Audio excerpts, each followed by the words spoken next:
Olá, queridos irmãos, queridos, graças a Deus. A paz a todos, que Deus abençoe de maneira angelical e gloriosa. Queridos, eu quero aqui deixar uma mensagem no seu coração.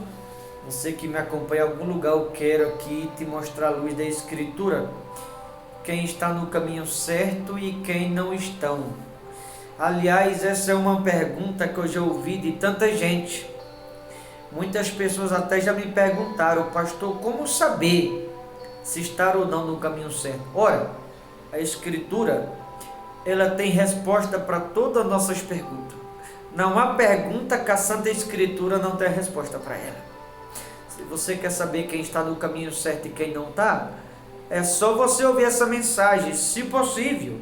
Se você quiser tirar suas próprias conclusões, ver na Escritura, é só você acompanhá-lo aí, através da sua Bíblia, que o Espírito Santo vai nos levar aqui nas passagens, que vai nos mostrar de maneira precisa, clara e objetiva, quem está e quem não está no caminho certo. Evangelho de João, capítulo 14, versos de número 6, diz assim: respondeu-lhes Jesus: eu sou o caminho, a verdade e a vida. Ninguém vem ao Pai senão por mim. Isso aqui não fui eu que mencionei essas palavras. Foi o próprio Senhor Jesus quem disse: eu sou o caminho. Na frente da palavra caminho há uma vírgula.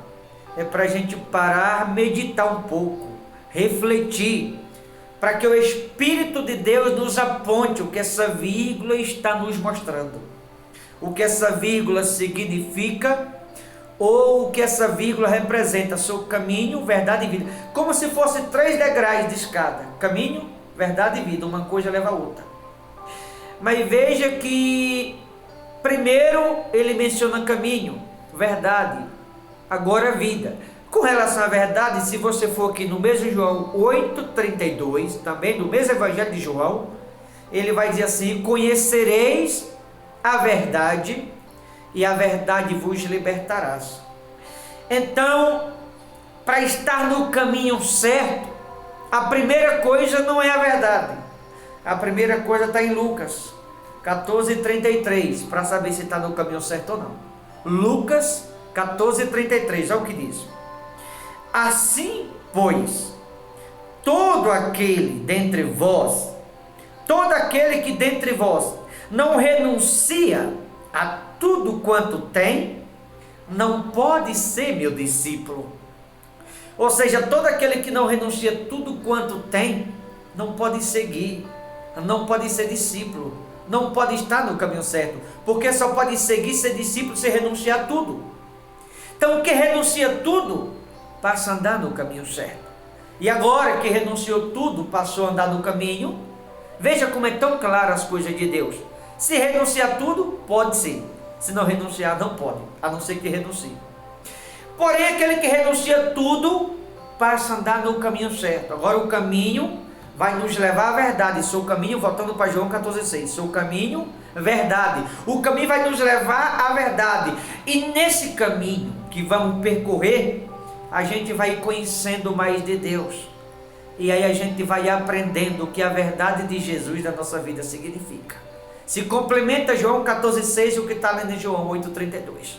Sou o caminho, verdade. Primeiro andar no caminho.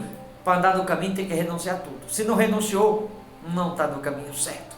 Quando renuncia, você passa a andar no caminho.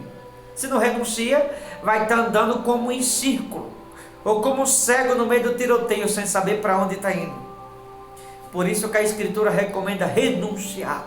Aí passa a andar no caminho. O caminho, enquanto você está andando com ele, você vai se tornando um conhecedor da verdade. E ao tornar-se um conhecedor da verdade, se praticá-la mesma, verdade e vida. Eu sou caminho, verdade e vida. Tudo na sua lógica.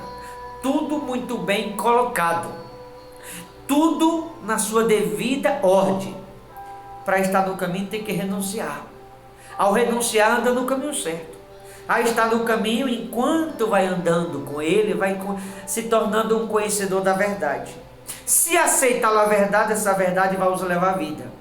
Está se falando da salvação eterna, da vida eterna com Cristo Jesus.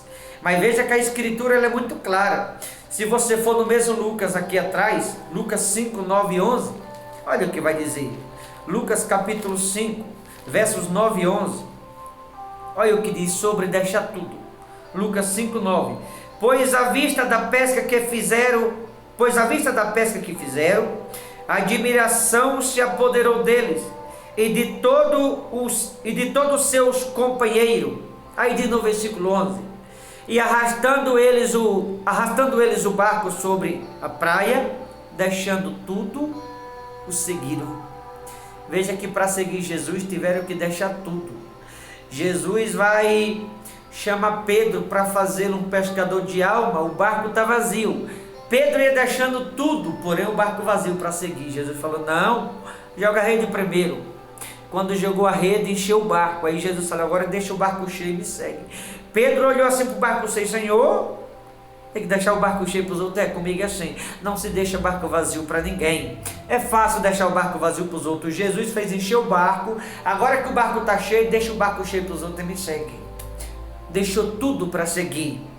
Ao seguir o caminho, aí conhecendo, se tornando um conhecedor da verdade. Se aceitá-lo a verdade e praticá-la mesma, a verdade os levará à vida. Seu caminho, verdade e a vida. Como diz aqui em João 14,6. Do contrário, vai acontecer o que Paulo falou aqui em 2 Coríntios, capítulo 11. Capítulo 11, a partir do versos 4. 2 Coríntios 11, 4. Paulo repreendeu a igreja de Corinto dizendo assim, ó. Se na verdade vindo alguém que prega outro Jesus, que não temos pregado, ou se aceita espírito diferente, que não tendes recebido, ou evangelho diferente, que não tendes abraçado, a esse de boa mente tolerais. É o tal do evangelho barato, é o evangelho que não liberta, é o evangelho que não traz consigo a renúncia, é o evangelho que não traz consigo conversão, é o evangelho que não traz consigo o arrependimento, a salvação, o evangelho barato que agrada as pessoas, que amacia o ego das pessoas, é o evangelho barato que, em vez de tirar as pessoas do mundo, leva o mundo para elas de volta, ou leva elas de volta para o mundo. É o evangelho que aceita tudo. Eu vou lhe dizer, o evangelho do meu Jesus não aceita ódio, liberta do ódio. O evangelho do meu Jesus, ele não aceita mentira, liberta da mentira. O evangelho do meu Jesus não é aquele que tira das pessoas, acrescenta na vida das pessoas. O evangelho do meu Jesus não é aquele que concorda com sujeira, é aquele que nos faz renunciar, abrir mão da sujeira do mundo lá fora. O evangelho de Jesus não é aquele que causa discórdia, é o que une as pessoas. O evangelho de Jesus tem o principal objetivo consigo, que é trazer salvação. E não há outra forma das pessoas serem salvos se não for andando no caminho. E para andar no caminho tem que deixar tudo.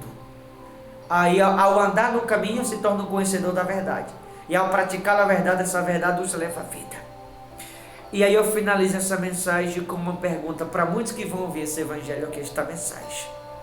Eu não diria todos, porque eu sei que tem alguns me ouvindo, poucos, não são muitos, que estão andando no caminho certo. Mas para a maioria que está me ouvindo, qual o caminho você está andando? Porque se estão hoje em dia anunciando o evangelho barato aí, o evangelho que concorda com tudo, um evangelho liberal que aceita tudo, um evangelho liberal que naturalizou tudo, que normalizou tudo, que concorda com tudo. O evangelho do meu Jesus diz que tem que deixar tudo. Se não, pode até estar na igreja, mas não quer dizer que está no caminho. E é assim que muitos estão andando. E aí eu finalizo reformulando a pergunta que fiz. No qual caminho será que muitos estão andando? Em qual caminho será? Que eu ouvi essa mensagem, você que me ouve em algum lugar, faça uma reflexão. E que você possa chegar a uma conclusão, se você está ou não no caminho certo. Ainda há tempo para aqueles que estão andando em círculo, ou para os que estão vivendo de teoria, ainda dá tempo para se arrepender, renunciar, deixar tudo para andar no caminho certo. Do contrário, no fim, muita gente pode colocar tudo a perder, porque há muitas pessoas que elas acham que estão indo no caminho certo, mas na verdade estão andando contrário ao Evangelho de Jesus. Tá bom, queridos? Deus abençoe. Vou ficando por aqui. Forte abraço. Até a próxima, em nome de Jesus.